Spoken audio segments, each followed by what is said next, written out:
আমার বাবা যাওয়ার সময় বলছে যে আমি একটু আসতেছি, আমার একটু কাজ আছে, সেটা বলে আমার বাবা লাস্ট আমাদের সাথে কথা বলে চলে গেছে। সুষ্ঠু বিচার হয় নাই। আপনারা তো জানেন যে এখন পর্যন্ত কোন দৃষ্টান্ত শাস্তি হওয়ার না হওয়ার কারণে এরকমের প্রকাশ্যে একজনের জীবন হারাইতে হয়েছে। কারণ সন্ত্রাসীরা জানে যে আমরা যদি এরকমের নির্মমভাবে হত্যা করি আমাদের বিচার হবে না, এটা জানাই কিন্তু ওরা এরকমের করছে। তাই আমরা আপনাদের কাছে আমার বিনীত অনুরোধ, আইনমন্ত্রীর কাছে আমার বিনীত অনুরোধ আপনাদের কাছে যে আপনারা এটা বিচারটা ঠিকঠাক করেন, দৃষ্টান্তমূলক ভাবে বিচার কার্য শুরু করেন, যাতে করে এই বাংলাদেশে এই দেশটা যেন সবাই বলতে পারে যে না, একটা দৃষ্টান্তমূলক শাস্তি হয়েছে। কোন সন্ত্রাসী যদি অপরাধ করতে যায় অন্তত 10 বার ভাববে। আমি ভুল বলছি, 10 বার না 100 বার ভাবার মতো আপনারা বিচার করেন। আচ্ছা, আমি 11 জন যে আসামি অ্যারেস্ট হয়েছে, আমাদের প্রথম কাজ হচ্ছে কি যে যারা যারা মূল হোতা তাদেরকে অ্যারেস্ট করা হোক। এখন পর্যন্ত কিন্তু সারার হোসেন টিটু অ্যারেস্ট হয় নাই। আর উনি অ্যারেস্ট না হইলে কিন্তু আমরা বাদীপক্ষ বা আমরা যে সোহাগের পরিবার কিন্তু সুরক্ষিত না। এখন আমার প্রশ্ন হচ্ছে যে এইখানে যে সারার হোসেন টিটু এখনো কেন গ্রেপ্তার হচ্ছে না, এইটা আমার প্রশ্ন। এবং আমার প্রশ্নবাদ, আমি শুধু অনুরোধ করতেছি যে যেন সারার হোসেন টিটুকে অতি দ্রুত গ্রেপ্তার করা হয় এবং তাকে যেন আইনের আওতায় আনা হয়। আমাদের প্রথম কাজ হচ্ছে যে যারা যারা 1 নম্বর আসামি মঈনুদ্দিন ওই স্পটেই ধরা পড়ছে এবং 11 জন পুলিশ ধরছে। আমি পুলিশের কাছে কৃতজ্ঞ যে তারা 11 জন আসামি ধরতে সক্ষম হয়েছে, আমি তাদের কাছে কৃতজ্ঞ। কিন্তু তাদের কাছে আমার অনুরোধ যে তারা তাদের ভাই মনে করে, সোহাগ তাদের ভাই মনে করে অন্তত সব সন্ত্রাসীদের গ্রেপ্তার করে পুলিশে সমর্থ করে এবং তাদের যেন সর্বোচ্চ শাস্তিটা দেওয়া হয়। এই যে মূল যে 4 জন আসামি, এই যে 4 জন আসামি, আমাদের অনুরোধ এই যে আনোয়ারুল হক রনি, কাইয়ুম মোল্লা, রাকেশ এবং তোফাজ্জল হোসেন বাবুল, এদেরকে মোজাফফর হোসেন বাবুল, এদেরকে যেন আইনের আওতায় আনা হয় অতি দ্রুত এবং এজাহারে এদের নামকে যুক্ত করতে হবে। আমাদের এটা অনুরোধ হিসেবে আপনারা নেন অতি দ্রুত। না, তাদেরকে গ্রেপ্তার করা হয় নাই, তাদেরকে এজাহারে নামও নাই এবং তাদেরকে গ্রেপ্তারও করা হয় নাই।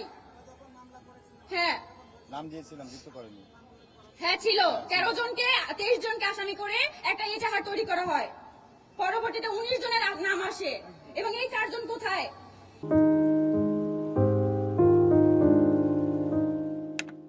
এই যে 4 জনের নাম আমি বললাম, এটা কোথায়? এদের নামও না এবং তারা অ্যারেস্টও না।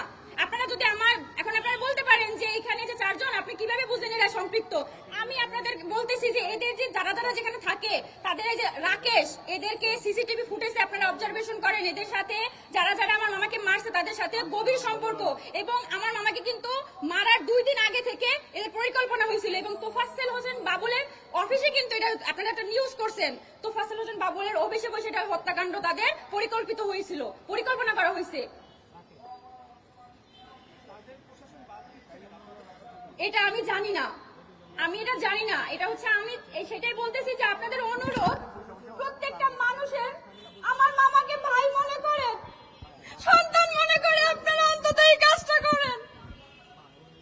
স্যার, আপনারা প্রত্যেকটা বাঙালির, প্রত্যেকটা জনগণের কিন্তু এটা কিন্তু একটা দায়িত্ব যে আমাদের বাংলাদেশটা কিন্তু শুধু সরকারের না, আমাদের প্রত্যেকটা জনগণের, প্রত্যেকটা মানুষের কিন্তু দায়িত্ব যে আমাদের বাংলাদেশটা যেন সুষ্ঠুভাবে চলে, কোন অন্যায় অপরাধ যেন না হয়।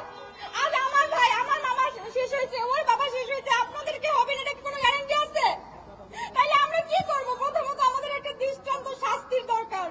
অন্তত যেন সন্ত্রাসীরা করার আগে 100 বার ভাইবা না যে না, এই বাংলাদেশে অন্যায় অপরাধ করা যাবে না, সন্ত্রাস মুক্ত দেশ করতে হবে। প্লিজ আপনারা একটু বোঝার চেষ্টা করেন। আমরা তো হুমকির মুখেই আছি যে সারার হোসেন টিটু আমাদের টার্গেট করা, সময় পেলে সুযোগ পেলে আমাদের উপর আক্রমণ করবে, আমরা সুরক্ষিত না। সেই জন্য আজকে এই মানববন্ধনটা করা। আমরা সুরক্ষিত না, কারণ আপনারা জানেন যারা আমার মামারে মারছে কি নৃশংসভাবে মারছে, প্রশাসন এবং সরকারের কি নৃশংসভাবে মারছে, মানে এটা দেখার মতো না। আমি দেখতে পারি না, ওরা দেখে না, আমাকে দেখাইতে পারি নাই। আপনাদের কাছে আমার অনুরোধ, এরা এখনো কেন বাইরে থাকবে? কিসের জন্য বাইরে থাকবে? কি কারণে বাইরে থাকবে? তারা রাস্তায় হাঁটতেছে, রাস্তায় প্রকাশ্যে মাইরা তারপরে বলতেছে যে তারা ভাবতেছে যে তাদের কিচ্ছু হবে না। কিন্তু তাদের এই মেন্টালিটি চেঞ্জ করতে হবে, সন্ত্রাসীর এই মেন্টালিটি চেঞ্জ করতে হবে যে না, আমরা এই দেশে অন্যায় করতে পারবো না। হ্যাঁ বলছি, সে বলছে যারা যারা অপরাধী, যারা যারা অন্যায় করছে তাদেরকে অবশ্যই আইনের আওতায় আনা হবে, এটা বলছে সে আমাদের। এবং আমরা পুলিশের কোনো দোষ দিচ্ছি না, কারণ তারা অনেক কষ্ট করতেছে, 11টা আসামি ধরছে তারা, কিন্তু আমাদের অনুরোধটা আমরা তো জানা চাইছি যে সারার হোসেন টিটুকে অতি দ্রুত গ্রেফতার করা হোক এবং 4 জন আসামি তাদেরকে এজাহারে যুক্ত করা হোক। আমার স্বামীর হত্যার বিচার চাই, যারা মূলত আসামি তাদের যে একজন তো ধরা পড়ছে, এখন টিটু বাইরে আছে। তো আমি চাই দ্রুত তারে আনে না, তবে আনে আমার হাজবেন্ডের সঠিক বিচারটা জানি, দ্রুত তাদেরকে শাস্তি দেওয়া হোক, এরকম কঠিন শাস্তি দিচ্ছেন পরবর্তীতে কি এরকম কাজ না করতে পারে। যারা ওনারা এইভাবে মৃত্যু পাবে, মানে কি বলবো যে কিভাবে যে ওনারা হত্যা করছে সেটা তো সবাই দেখছে। আমি চাই না আমার মতন আর কেউ বিধবা, আমার সন্তানের মতন কেউ হোক। যারা বাংলার মানুষ থেকে চোখে পানি ফেলতেছে যে কিরকম নিষ্ঠুর একটা মানুষ মানুষের পারে। আমি শুধু আমার স্বামী হত্যার বিচার চাই, আর আমার সন্তানের ভবিষ্যতের জন্য সবার একটা জন্য আমার সন্তানের জন্য তুমি বলতে চাইছি, আমার কিছু বলতে পারতেছি না।